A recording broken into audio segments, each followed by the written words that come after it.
Most entrepreneurs know that it's important to learn from our mistakes. There's a whole school of thoughts that pushes you to move fast and make mistakes and learn from them. But how do you systematically learn from your mistakes and celebrate your wins so that you can grow your business peacefully and productively? That's what we're talking about in this episode, guys. Welcome back to 5 Minutes to Reclaim Your Time, where every day I share productivity tips under 5 minutes that help you reclaim your time. My name is Arnaud CZ. I'm your peaceful productivity coach. And today we talk about the transformative potential of the weekly reviews. We're going to go over what is the weekly review, why you need one, and of course, how to implement it. So let's jump right in. What is a weekly review? A weekly review has been called by one of my coach and mentor the silver bullet of any entrepreneur. It's just a point during your week when you stop and you ask yourself a series of questions about what matters to you. You can do weekly review regarding your health, regarding your business, regarding your relationships, a combination of all of those. You can have 2 questions, you can have 20 questions. We're going to talk about how to do it in a moment. But first, let's get into why do you need one? Because as entrepreneurs, it's very easy to get absorbed by the day-to-day routine, managing employees, managing clients, managing finances, and we just go through the motion and do things automatically. Some of those things that we do automatically are good, useful, helpful for our business, and some are not. If we don't have this one point during the week to pause and reflect, then we can spend years potentially making mistakes or forgetting to on the back for the good things that we do. I talked about it in another video. We're going to go exactly about how you can construct your own weekly review in a moment. Before that, if you want to reclaim your time, go to peacefulproductivity.coach/reclaim your time. I have there 2 free tools that I've built with love and that I've tested on the field that have helped my business owners and entrepreneurs clients save a ton of time and grow their profit. It's for you, peacefulproductivity.coach/reclaim your time. How to effectively conduct a weekly review. The most important thing is that you pick a time that feels good for you. That's it.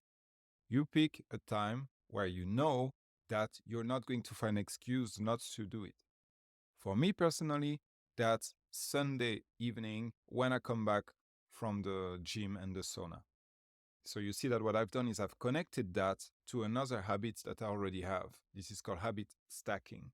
When you already have a habit that's solid and you put another habit on top of it. So I already have the habit of going to the gym and to the sauna on Sunday afternoon because it relaxes me. It's my celebration of the weekend. And what I've done is that I've just added the weekly review right after that. This way, I don't need an alarm because I have these other habits to remind me. So it's important that you find a moment during your week when it feels good for you to make this review. It doesn't need to be on Sunday or on Friday. You can do it any day of the week, but it needs to be always the same. Depending on what's your business line of work, depending on your industry, maybe it makes more sense to do it on a Thursday, a Tuesday. You know that. But pick a time that's convenient and exciting for you to do this weekly review. Then, my second suggestion is to start small. Start with just 2, 3, or 4 questions. Let's keep it simple. Start with 3 questions at the beginning. Questions that matters to you and that you can measure. Not, how did I feel this week? That's a good question, but that won't give you some good data. You could review some numbers, like what was our profit this week? How many new clients this week? How many new sales calls this week? That's much more precise as business owners. And you can also have like the how did I feel this week as a bonus, because sometimes it could be a tool for you to find some gaps in your life. Like, oh, okay, we had a ton of sales call, conversion rate was 60%. That's really good. How do I feel this week? Very bad. What's going on there? Well, maybe there is something else that needs to be investigated. So you can have the how did I feel this week as a bonus question. But for your first version of weekly review, start small with 3 questions that you can ask yourself that are useful for you, useful for your business, useful for the part of your life that you want to develop. If you feel like you are letting your kids down or your relationship down, then a question could be, how many meaningful moments did I share with my spouse, with my kids this week? If you want some clarity around that, just ask me the question in the comments below or on a review if you're listening to that on Apple Podcasts or Spotify. I read all the comments and all the reviews and I reply. I'm delighted when somebody cares enough to go deeper and ask the question. So don't be shy, write it there. Thank you for your time. And as usual, peace.